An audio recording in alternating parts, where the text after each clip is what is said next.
All right. Money is killing AAA games. So this is yet another what do you call it? Like another hole to add to the belt, another peg to add to the board, another patch on the sash of all the things that are killing modern video games.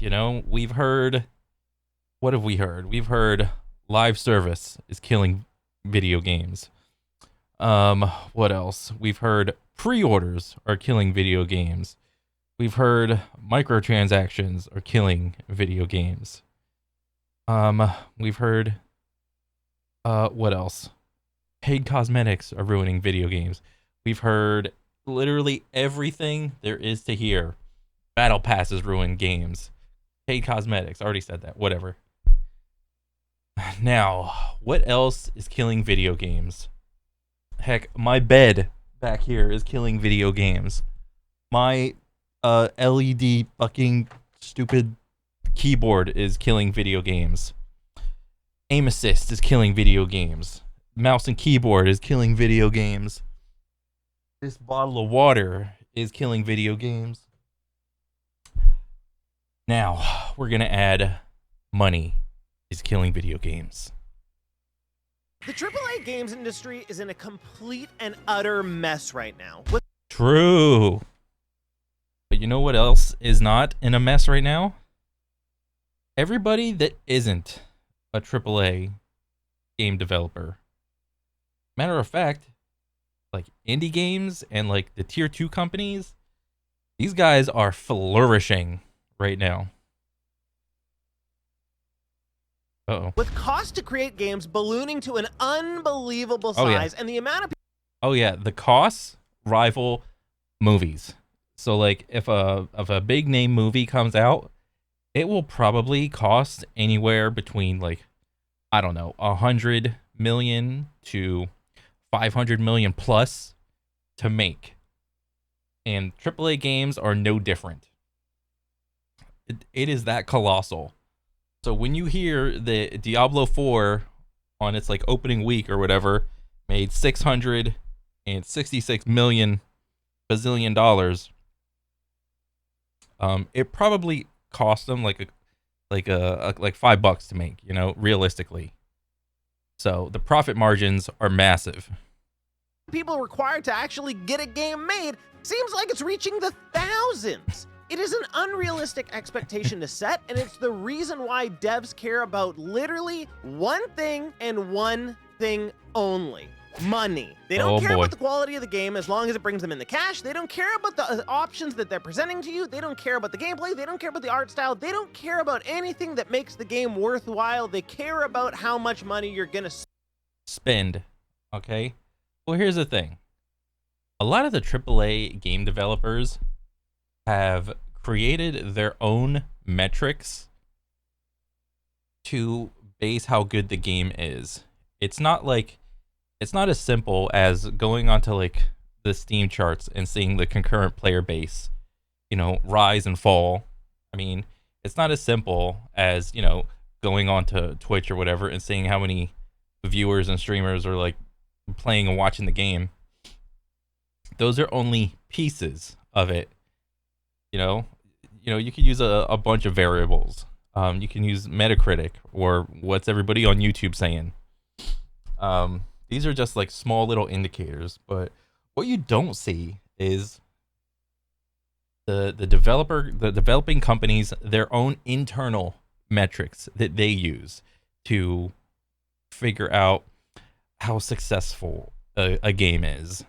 Spend on the game, and it's not good. And it's the reason why so many people right now, and especially in the games industry, seem to have a problem with what Baldur's Gate 3 is doing. Baldur's Gate 3 is a massive game, an unbelievably huge game with seemingly infinite possibilities, and it was made by a realistically pretty large team. But Larian Studios is in no way like a massive size studio on the same side of like Infinity Ward or BioWare or anything like that. Even though they put out insane quality, that's not where they are, and their priorities reflect that. When we look at these kind of studios, which I hesitate to call indie studios because they're not, but even if we They're like kind of mid-level studios. They're obviously not like one or two dudes, in a basement making a game out of nothing. Or in BattleBit's case, it was like what, three dudes or whatever.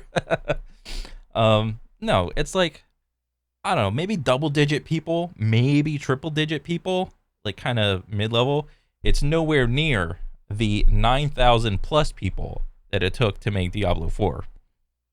We do look at indie studios. The driving force behind the games, of course, is obviously it is money overall. But the driving force is creativity, delivering a game of immense quality with gameplay that you love, with characters that you adore, with a story that matters, with features that are awesome, and things that just keep you coming back and wanting more. That's completely lost on the AAA devs. And I don't want to put the blame on the devs because realistically it's the publishers. But these publishers are out of their fucking minds. And it's because all they care about is making $1 billion.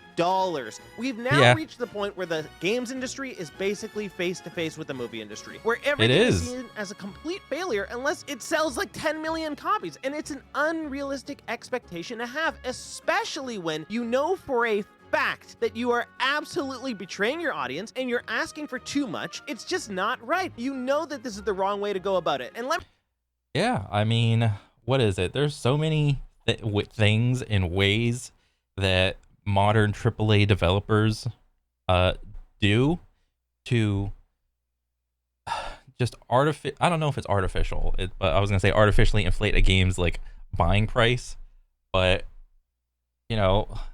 look at the history of a video game and how much did it used to cost back in the day? 40, $50. And then fast forward a little bit. Then it was $60 for the longest time. Now what is it? The game is it's going to be one or the other. Is either going to be free to play or it's going to go up to $70. And the $70 is just going to be the basic version of the game. What do you get on top of it? The $70 thing. You can pre-order it for an extra $5 if you still do the whole physical copy thing. And even if you pre-order it, what do you get? You get now, which is apparently a common practice, early access. You get a week of early access. You get plus 2 or 3 days of early access. Oh, you get the game earlier. Oh my god, because you spent more money. Wowie zowie. What a time that we're living in right now. What else?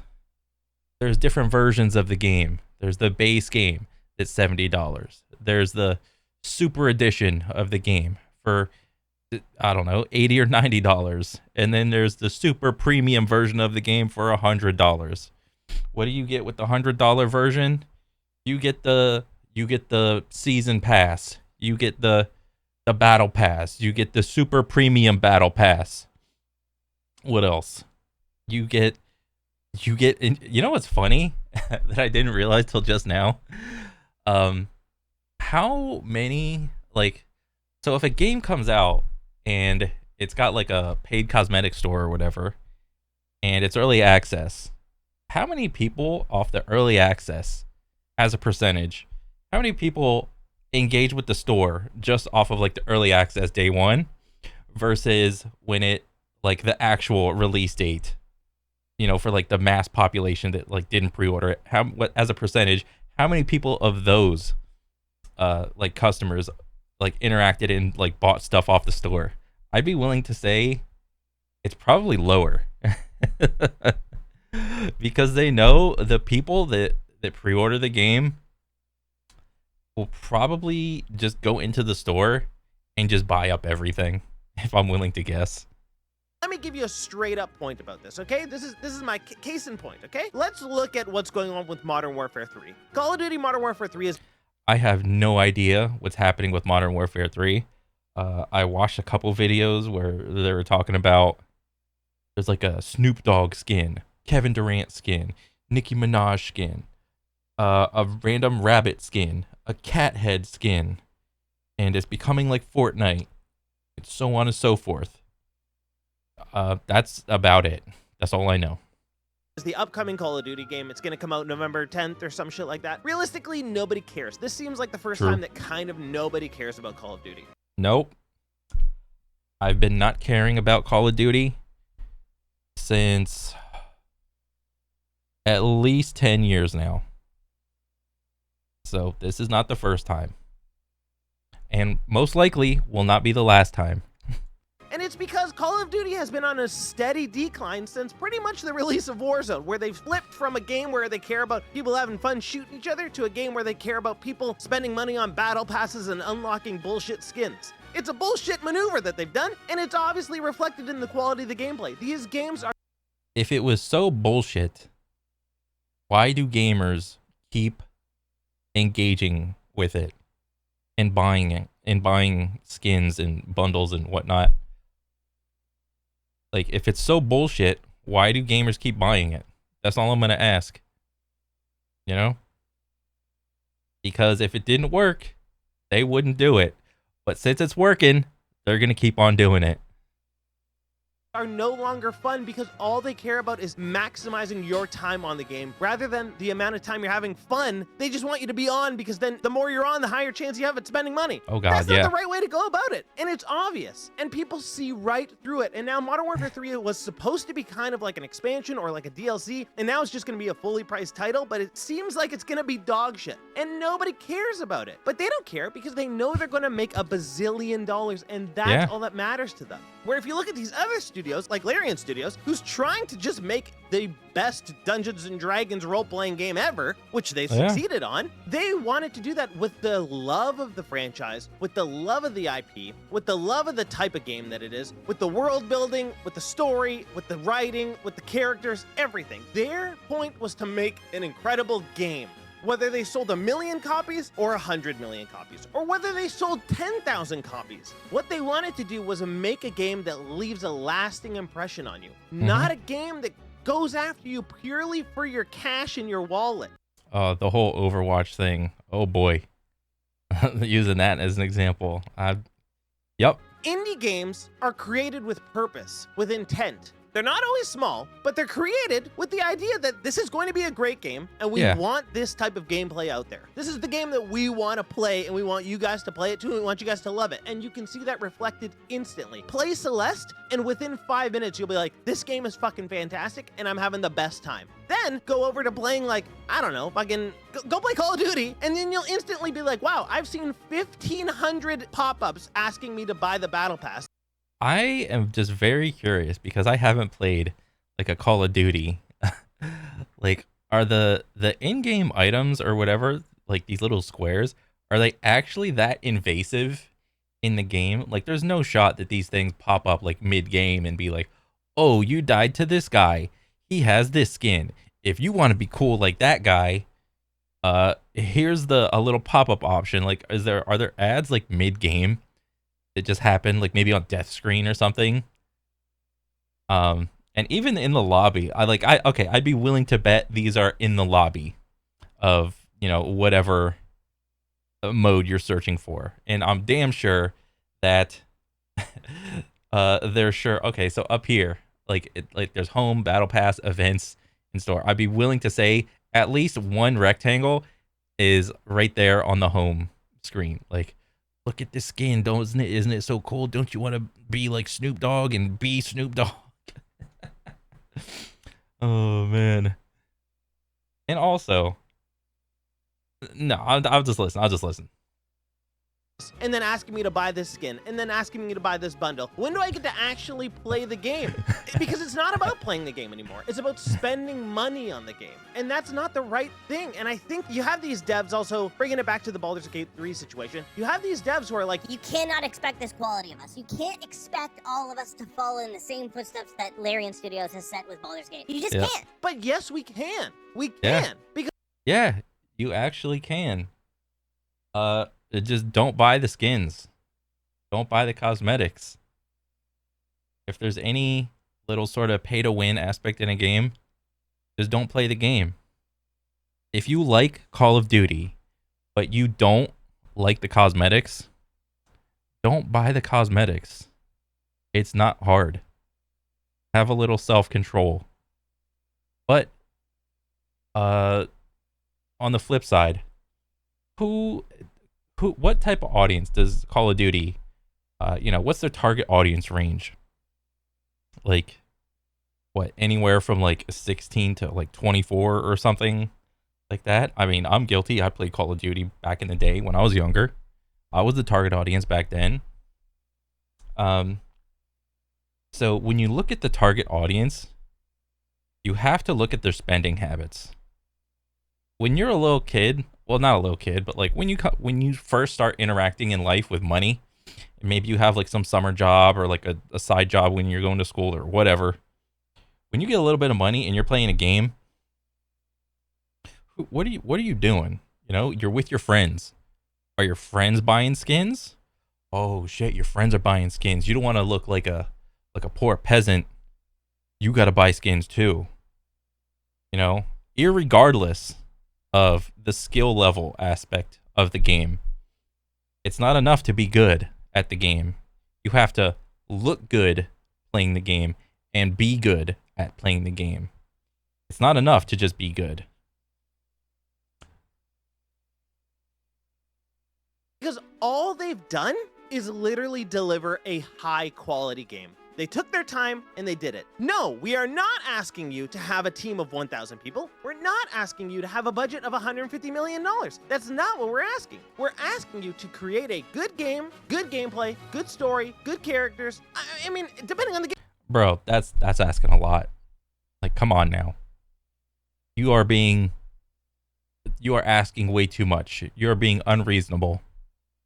It doesn't even need all that. It just needs good gameplay. It doesn't even need good graphics. But we're asking you to not take advantage of us. An indie game comes out and almost always the game comes out and that's what the game is. It's a release, boom, and maybe they'll update the game with a little bit of content, maybe they'll with a few patches or whatever. But the game's the game. They don't hound you with skins. They don't hound you with asking you for money. And they develop those games in a shorter amount of time with usually a smaller team, and the games come out fantastic. Not every game needs to be a billion-dollar game. We are not asking you to make. But likewise, not every game has to be an indie game. Oh, how about that? Make GTA 6 every single time you make a game. We're asking you to put your heart and souls into it and create something great. Don't fucking ask us to buy your battle pass every 2 seconds. And I'm not really coming after every AAA studio because some of them do it. Oh, but he's about to go after every AAA studio. Differently. Some of them do it in a more reasonable way where they release a game and then they do a little bit of DLC that they ask you for some money for. Sure, that's fine. That's a different case scenario. But a lot of these studios are just plainly coming after your cash and then complaining like, well, you can't expect us to do the same thing as them. Yeah. I mean, they will come after your cash, but ultimately, who's it up to? It's not like they're coming after you and committing identity theft, identity fraud, whatever. It's not like they're taking the money out of your bank account. It's the gamer. All right? Have a little like what's it called? Self-responsibility, like agency over like how you spend your money. What about that aspect? I mean, yeah, they're going to market their shit in the most predatory way possible. And you will be manipulated into giving them your money sometimes. But at what point do we ask the gamer to take a little like self-accountability? yeah, I can, because they're not in it for the bazillion dollars, which also, you already got the bazillion dollars, so not every decision needs to be based on making more of bazillions. And it's the same thing that's happening right now in the TV and movie industry, where every movie and every TV show is like expected to be the biggest show of all time and make $1 zillion. And that's why we see these Marvel series come out, they cost $250 million to make, and they're all fucking garbage, because it's not. Well, that's a whole nother side thing. I would argue they're garbage because of the bad writing, not because they spent $250 million. Like, look at Lord of the Rings. That was a big budget movie, but the writing of it was awesome. Not about the quality. It's about getting the money back. They think if they spend more money, they'll make more money. That if we put out a $200 million product, we're gonna make $750 million. And it's not the case. So take the fucking L, because people see right through it. They see the inauthenticity. They see that this is not what the situation is. They see that there's not really a creative mind and a creative trust behind it. They see. Okay, so I would argue young people cannot see through this. Older gamers can see through this because they've been playing fucking video games for fucking ever. All right, so there is that level to it. See that it's about reeling in the dough. Indie studios got it right. They just want to make a game that you love. And a lot of AAA studios. Look at this year, okay? Look at the whole year. Let's put the whole year in perspective. From the beginning of the year till now, we have literally had amazing release after release. And most of those releases are fantastic. Yeah. And most of those releases also are AAA games. And some are remakes, and some are just brand new games, brand new IP and things like that. But they're fantastic, and they're done right. A lot of these studios are taking the right approach with this, and they're doing it in the right way, but some of them aren't. And it's causing these people to have a weird perspective on things. We're not asking you to spend $1 billion to make your game and have 1,000 people working on it. We're asking you to put your heart into it, to stop nickel and diming literally everything. I don't care how humanized or dehumanized the developers are. I just want a good game. I don't care if your heart is in it or out of it or whatever. The only thing that matters is the game good? That's all I want. Just make a good game. And for Christ's sakes, would it kill you to play your own game? Please. If you want to do a better job of making a game, at least play your game once on like the 0.5 build, the 0.4 build, whatever. Please. To just make a good game, make an engaging game. If your game is fantastic, it's a higher chance that I'll spend money on your game, extra money on your game, because it's so good. Like if Larian Studios came out right now and said, hey, for an extra $10, we're releasing this other stuff. Hey, guess what? You got it. You got it. Yeah. Because you gave me something amazing that made it worthwhile to spend my money on. Call of Duty is asking you for $79.99 in Canada. Then Whoa, I had no idea. They're asking $80. That's probably like a version of the game, right? There's no shot the base game is 80, is it? Oh, there's like these editions right here, like the Vault edition where you get like this other skin bullshit bundle and you could pre-purchase it. It's not even out yet. What is this? You get like a 1100 like COD points. 1100 cock points. they're gonna ask you for fucking $24.99 to buy this skin, then $20 for this battle pass, then $20 for these extra maps, then $30 for this gun, and then $50. Fuck you, man. Look at all of it. Whoa, but look at all the stuff I get. I get to be Snoop Dogg. I get to be a cat. I get to be a rabbit in Call of Duty. Baldur's Gate, incredible from start to finish. Massive game. Bro, imagine you could be Nicki Minaj and Snoop Dogg in Baldur's Gate. All right? That will be litty on a stack.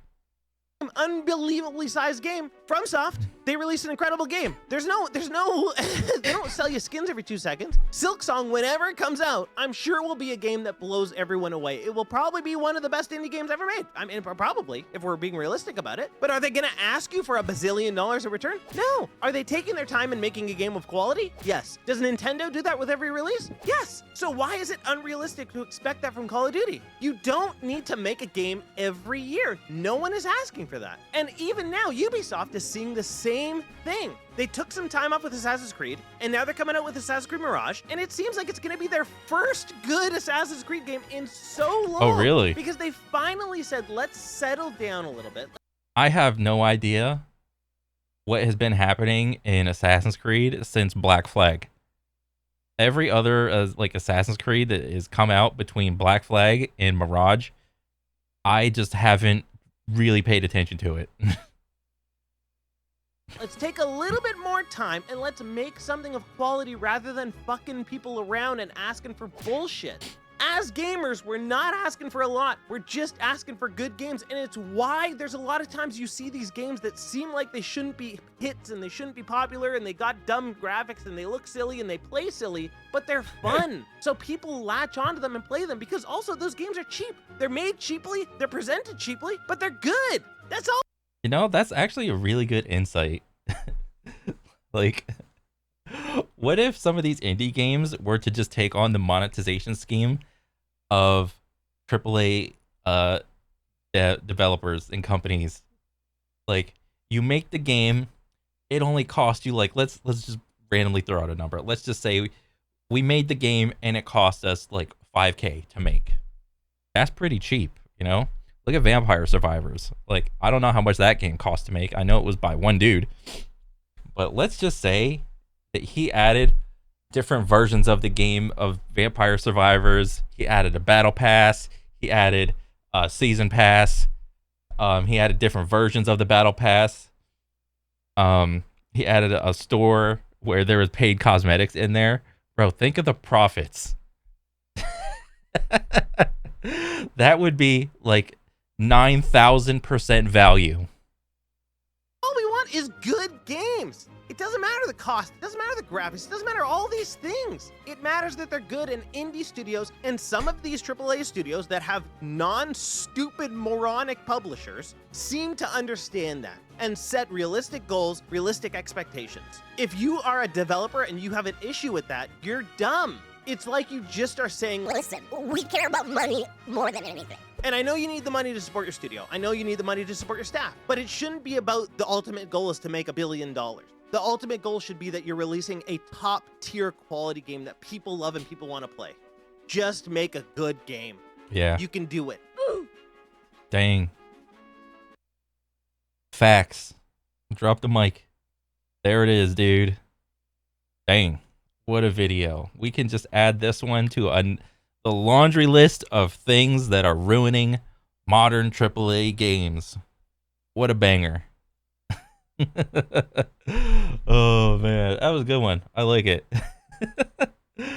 Oh, man. I like... I honestly love watching the Blinkety Blink is Killing Games videos. I love watching them.